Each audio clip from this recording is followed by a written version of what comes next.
Welcome to Database Solution. Hope you are doing well. In this video, we are going to learn about analytical function, which is first value and last value.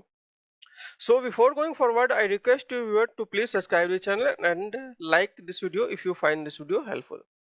Now let's get a start and learn what is first value and last value analytical function. First value return the first value in order set of value, and last value return the last value in order set of value. Syntax of both is same. First value we write here first and last value. Expression means you can write here column name or any function. Then ignore nulls or respect nulls. If you want to ignore null, you can write here ignore null, and by default it's take respect nulls. Order by analytical clause. Okay, so let's understand why demonstration. Here I am creating table sales data with sales id, sales date, category and amount, and these are the data type. I will put all code uses in this video in description box. You can copy from there and do practice as per your convenience. Okay, so let's execute this statement and create table. Here is table created successfully. Let's insert sample data into this sales table. So I am using here insert into sales, and then these are the column name and then value. These are the value, and these 20 sample data I am inserting into sales table. Now let's validate this sales table. I am selecting here sales ID, sales date, category and amount from this sales table, and you can see here 20 record inserted in sales table. Okay, now let's use here first value analytical function. Here I am using sales ID, sales date, category and amount, and we apply here first value function, and we want to apply on amount and order over. We do not use any analytical clause here order by, then it's throw error. Let's see, you can see here required order by window clause. Okay, if you use here first value or last value, this is same error throwing. Okay, so let's use here first value function with order by amount. So if I execute this statement without here order by clause, let's select this and run here. Then you can see here this is order by amount 50. This is the first value in this table, and this is the last value in this table. You can see here if you use here order by amount, and then this is the order by amount, and this execute after.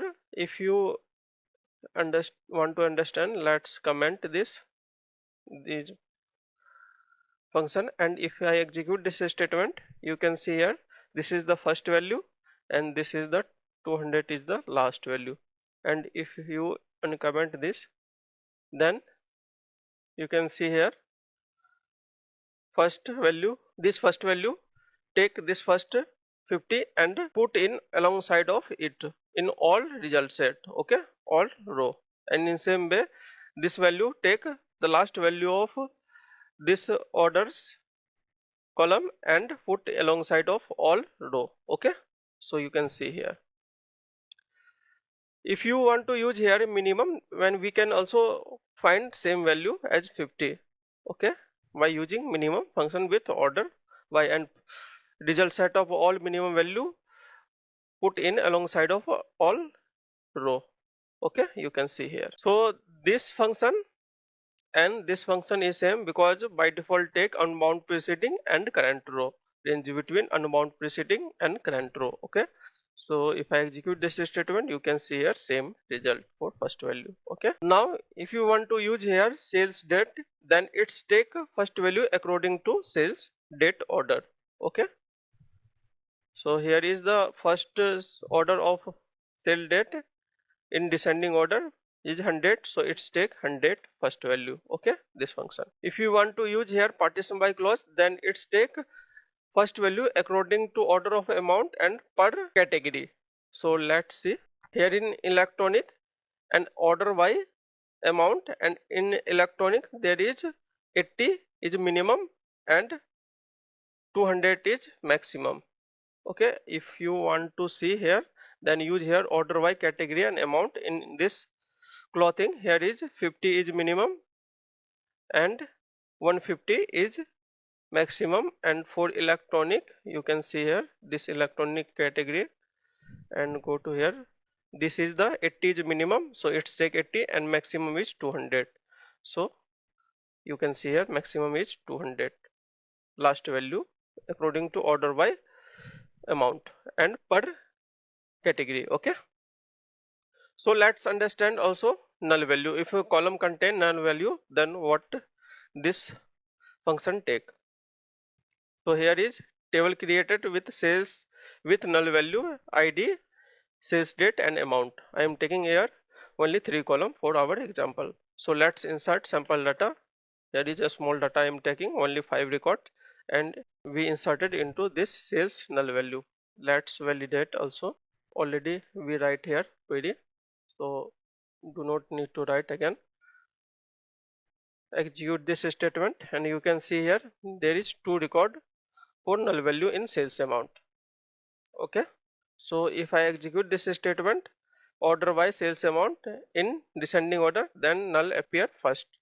Okay, and if you want to execute and apply here first value, then it's take null as a first value. So you can see here you can see here null take in each row. Okay, for first value. Now if you want to ignore null, then we can use here ignore null, then we apply here over, then order by amount in descending order, then it's take here. If you want to execute this statement again, then it's take order by this first is the 300, so it's take 300.